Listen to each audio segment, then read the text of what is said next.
পশ্চিমবঙ্গের সুন্দরবন অঞ্চলের একজন দক্ষ শিল্পী ও সমাজকর্মী অরূপ কুমার মণ্ডল 1990-এর দশক থেকে ভিজুয়াল আর্ট এবং শিল্প শিক্ষার ক্ষেত্রে গুরুত্বপূর্ণ অবদান রেখেছেন। তিনি 19শে ফেব্রুয়ারি সালের 2রা ফেব্রুয়ারি পশ্চিমবঙ্গ, দক্ষিণ 24 পরগনাগুলিতে জন্মগ্রহণ করেছিলেন। তিনি 1995 সালে Indian college of arts and craftsmanship থেকে ভিজুয়াল আর্টসে 5 বছরের ডিপ্লোমা সম্পন্ন করেছিলেন। তিনি 75টিরও বেশি জাতীয় এবং আন্তর্জাতিক প্রদর্শনীতে অংশ নিয়েছেন। উল্লেখযোগ্য প্রদর্শনীর মধ্যে তার পুরস্কারপ্রাপ্ত কাজগুলি ব্লুসম ওয়েভস এর রয়েছে পেন্থাপা আর্ট স্পেস, জাকার্তা, ইন্দোনেশিয়া, 2018 এবং ইউক্রেনের কিয়েভ কালচারাল সেন্টারে ভলাস্কা ওয়েভস এর বিশ্বব্যাপী আর্ট মুভমেন্ট দ্বারা উপস্থাপিত।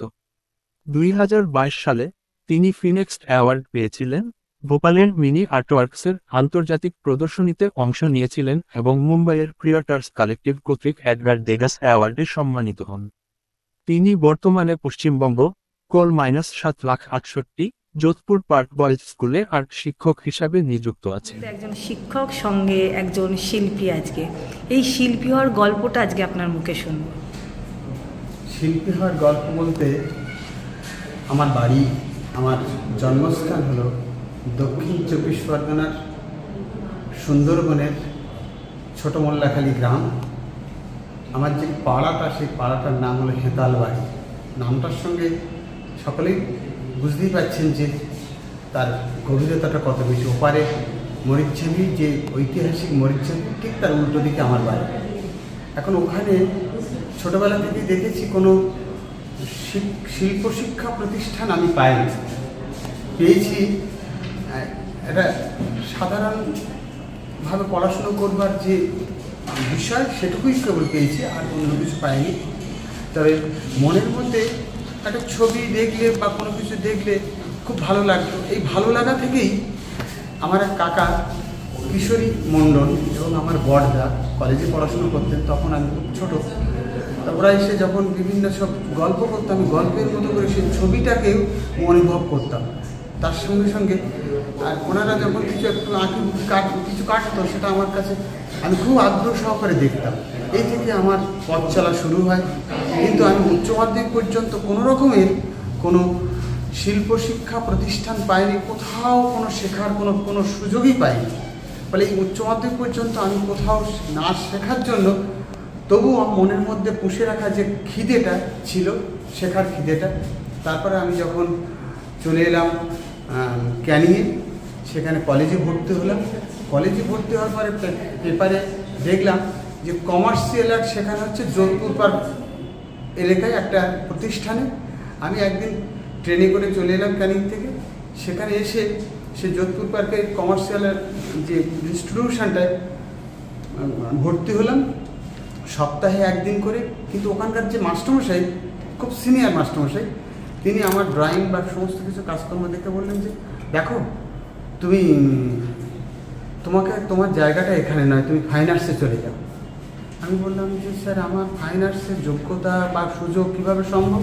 তো বলছে, তুমি চলে যাও, এখন ফর্ম দিচ্ছে, বোধহয় 2-1 দিনের মধ্যে শেষ হয়ে যাবে, তুমি চলে যাও মানে দমদমে নেমে ওখান থেকে ছাতাকলে ওখানে Indian college of art and craftsmanship college আছে, সেখান থেকে তুমি ফর্ম তুলে তুমি আগে পরীক্ষাটা দাও, যা হয়। তারপরে আমি ওখানে গেলাম। সেই দিনই ছিল লাস্ট, মানে ফর্ম তোলার লাস্ট ডে। তার 2 দিন পরে জমা দিতে হবে। আমার কোনো গার্জেন কেউ কিছু নেই, আমি এইভাবে যা কিছু পারলাম নিজের মতো করে লিখে জমা দিতে। জমা দেওয়ার পরে দেখি যে আমি মানে কদিন পরে যখন পরীক্ষার ডাক এসেছে, চিঠি এসছে, আমি পরীক্ষা দিতে গেলাম। পরীক্ষা দিলাম, কিন্তু প্রথম লিস্টে বেরোয়নি, দ্বিতীয় লিস্ট মানে বেরোলো, তাতে আমার নাম পেলাম। আমি পরীক্ষা দিলাম, কিন্তু আমার এক দাদা বললো যে ওই পরীক্ষাটা শেষ কথা না, তোমাকে ইন্টারভিউতে উত্তরণ করতে হবে, তাহলে সম্ভব হবে।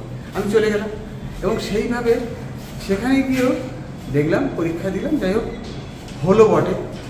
কিন্তু আমি বাড়ি থেকে তখন টাকা পয়সা সুযোগ বা কোনো কিছু, আমার সেই সুন্দরবন থেকে আমার তো অনুমতি দরকার, সুযোগ পেলাম বটে, কিন্তু ভর্তি হওয়ার জন্য পয়সা বা অনুমোদন বাড়ির থেকে পাওয়ার জন্য আমাকে আবার ছুটতে হলো বাড়িতে। এবং খুব প্র্যাকটিক্যালি কথা, বাড়ি বলল, ছবি এঁকে কী হবে, তুমি কি মানে পারবে চালাতে?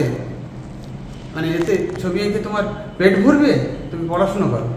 আমি বললাম যে, আর আমি একটু কম কথা বলতাম তখন, যেহেতু আমার সকলের ছোট আমি, ফলে বলবার মতো সেই সাহস আমাদের বাড়িতে ছিল না। বড়রা যেটা বলবে সেটাকে মেনে নিতে হতো। কিন্তু মায়ের কাছে গিয়ে চোখের জল ফেলেছিলাম আর বলেছিলাম কি যে, মা আমি এই চলে যাচ্ছি, আমি আর্ট কলেজে ভর্তি হব, তুমি আমাকে কিছু পয়সা দাও।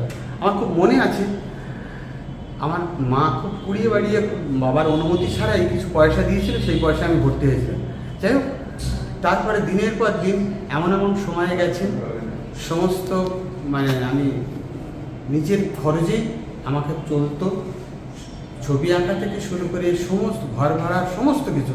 কারণ যেহেতু বাড়ির কোনো অনুমতি পায়নি বা মানে কোনো রকম পারমিশন পায়নি, যার জন্য আমি এই সুযোগটা কখনো পেতাম না। কিন্তু আমার বড়দা যখন একটু বড় হলাম, আমি শুনলাম বড়দা বললো যে, না ও তো ভালো কাজ করছে, বলে কেন বাবা অনুমতি দিচ্ছে না। যাই হোক, বাবাকে বোঝালেন, বাবা বুঝলেন, তারপরে সুযোগটা আমার আরও সুবিধা হয়ে গেল। কিন্তু সমস্যাটা বাঁধলো কোথায়, যে বাবা দেওয়ার মতো এই যে আর্ট কলেজে পড়বার যে খরচ, সেটা দেওয়ার মতো কোনো সুযোগ ছিল না, বা সেইভাবে টাকা পয়সা দেওয়া বা ওখান থেকে আসা নিয়ে নানান সমস্যার মধ্যে আমাকে থাকতে হতো। যার জন্য নিজে টিউশনি করা, নিজে ঘর ভাড়া, নিজের সমস্ত কিছু। এমনকি কলেজে যখন 5 বছর ধরে পড়ছি, 90 সালে যখন কলেজে আমি ভর্তি হই, সেখান থেকে 95 যখন বেরোচ্ছি, এই সময়কালটা আমার কাছে খুব গুরুত্বপূর্ণ সময়। এবং সেই সময় মানে আমার টিফিন খাওয়াটা খুব একটা বিলাসিতার মতো মনে হতো, কারণ আমার টিফিন কখনো হাসতো না। যার জন্য বেশ কিছু বন্ধুরা ছিল, সেই বন্ধুরা আমার কাছে খুব প্রিয়। মানে তারা আমাকে এই সমস্যা দেখে কয়েকজন বন্ধু আমার কাছে এগিয়ে এসেছিলেন এবং সেইভাবে আমাকে সাহায্য করতেন, এমনকি সমস্ত কিছু বিষয়। একবার তো গিয়েছে আউটডোরে যাচ্ছি, আউটডোরে যাওয়ার সময় হাওড়া স্টেশনে আমার টাকা পিক পকেট হয়ে গেছে, 250 টাকা মাত্র, মানে ক্যাম্প ফেয়ার দিতে হবে, কিন্তু সেটুকু টাকা হারিয়ে গেছে। আমি যাব না, আমি মাস্টারমশাইকে বললাম যে কীভাবে, তার মাস্টারমশাই সেই দায়িত্ব নিয়েছিলেন। যাই হোক, এরকম করে চলতে চলতে নানান সুখ দুঃখের মধ্যে দিয়ে যখন এগোচ্ছি, তারপরে পাস করে গেলাম। কিন্তু সমস্যা হয়ে গেল তারপরে, যে পাস তো করলাম বটে, কিন্তু কি করে চলবে। জেনারেল কলেজ একরকম, আর্ট কলেজ একরকম, কিন্তু আর্ট কলেজ থেকে বেরোলেই যে সঙ্গে সঙ্গে চাকরি বাকরি এইসব কখনই সম্ভব না।